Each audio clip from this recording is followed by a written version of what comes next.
اون منبع رو بیارید واحد صحبت زیبا داشته باشید که نرید توی عکس بگیم آقا هی از عکس بگو، عکس چطوری. همه میگن پیام میدن میگن ما پوش مسئولی رو با این سرچ کردیم این شهاب سنگی هست یا نیست. خب این یکم زیبنده نیست. اگه میخوایم مثل مراکش که اون بازار خیلی خوب رو ایجاد کرده، اشایر مراکش دارن واقعا سنگ پیدا میکنن و میفروشن. حالا من یه نکته بحث بازار رو بگم.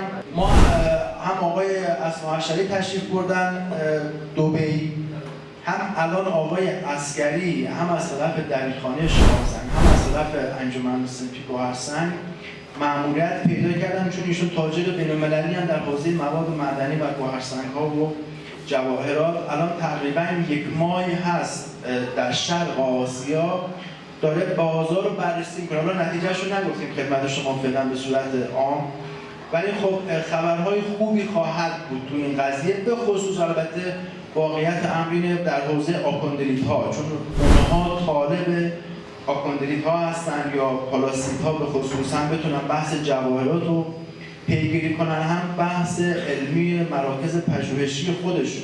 حالا خیلی رو کندریت حساس شدن. کندریت هم شهاب سنگه، نمیدونم چرا انقدر روش حساسی. ولی چون میگیم کندرول داره همه راحت تشخیصش میدن. نه، کندریت هایی رو بخشید اچ و ال و اینا برای یه چیز ساده ایه. خب اون انستاتی رو کی میخواد تشخیص بده؟ اون روموریتی رو میخواد کی تشخیص بده؟ اون کربونیا رو کی میخواد تشخیص بده؟ بله کنترل داره. خب این یه چیزی راحتی، ولی خب طبقه بندیش خب داستان داره.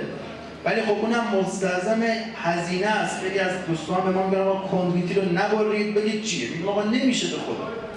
تو دنیا میبرن این مریخی، دیدید که 25 کیلو بودم تقریبا 5 میلیون دلار فروختن. 5 میلیون دلار خب میشه الان دلار 130 تومن حساب کنید 600 700 میلیارد تومن پولش بوده. شوخی هم نیست این عددها. خب الان این دوستی که آکوندریت پیدا کردم من روز حساب کردم کم گرمی 100 دلار هم بده 15 میلیون دلار پول این شهاب سنگه. عدد کمی نیست برای یک استان یا یک اقتصاد چیزی.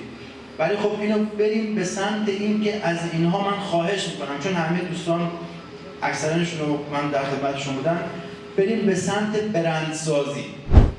یعنی در حوزه شهاب سنگ بیاید مؤسسه تشکیل بدید، بیاید شرکت تعاونی تشکیل بدید، شرکت خصوصی تشکیل بدید، برند بسازید. حالا از پیج اینستاگرام شروع میشه، میره یک کسی سایت داره، یه نمیدونم این یکی اپلیکیشن میسازه. اینها رو بیاید به این سمت ببریم، برندسازی کنیم.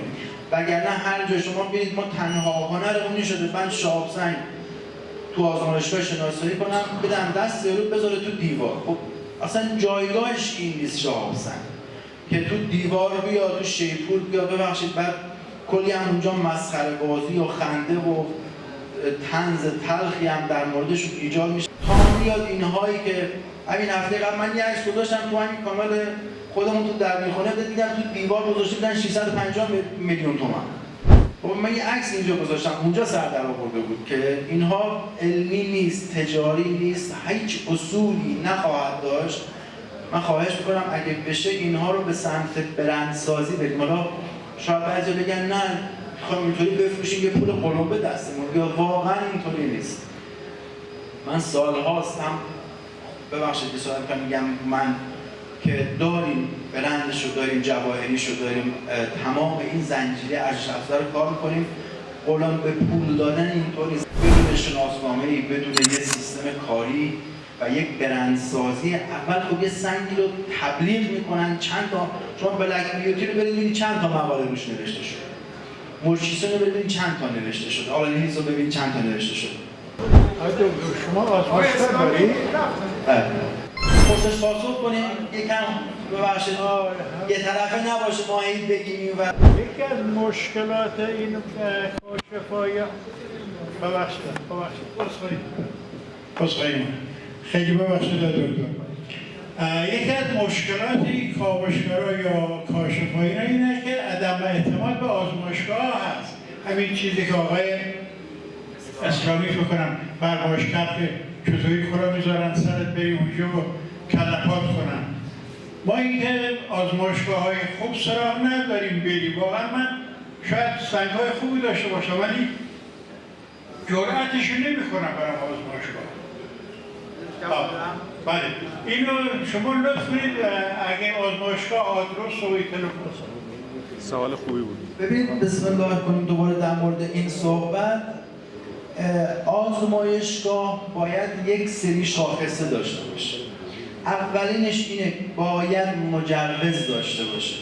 ما گولی که ببخشید جسارت نمی‌کنم شاید هر کدومتون یک بار رفتید اینجا که من میگم چرا میرید اون آخرش میگم پیش خودم من شکایت میکنم که آقا این ما شکایت داریم از این آزمایشگاه. میگم خب شما که میدونستیم مثلا من دارم این کار رو انجام میدم آقای مثلا فلانی داره انجام میده به صورت علمی آکادمی، میگن به ما قول خرید داد. این حرفی که آقای اسلامی ببینید آزمایشگاه مسئول خرید سنگ نیست. این اولین چیزی که ما باید بدونیم. هیچ آزمایشگاهی در دنیا مسئول خریداری سنگ نیست. الان خود شما تو آزمایشگاه گوهرشناسی خب تو دنیا GIA آمریکا معروفه و معتبرترینه. خب این اگه میخواد سنگ بخره خب اصلا بودجه خود آمریکا کفاف نمیداد برای این قضیه. حالا شما خیلی‌ها مثلا میان میگن آقای آزمایشگاه مثلا شما ما به شرط این میایم سنگ رو بخرید. آقا ما این دروغ رو نمیگیم. نه ما خرید داریم خودمون. حالا اینجا میگن ببخشید ما شاب سنگ میخریم خودمون ولی نه هر قیمتی یک، نه هر شاب سنگ. من انقدر دیگه کندریتی دارم دیگه باور کنید دیگه از کندریت از سر پولم پایین می‌ریزه.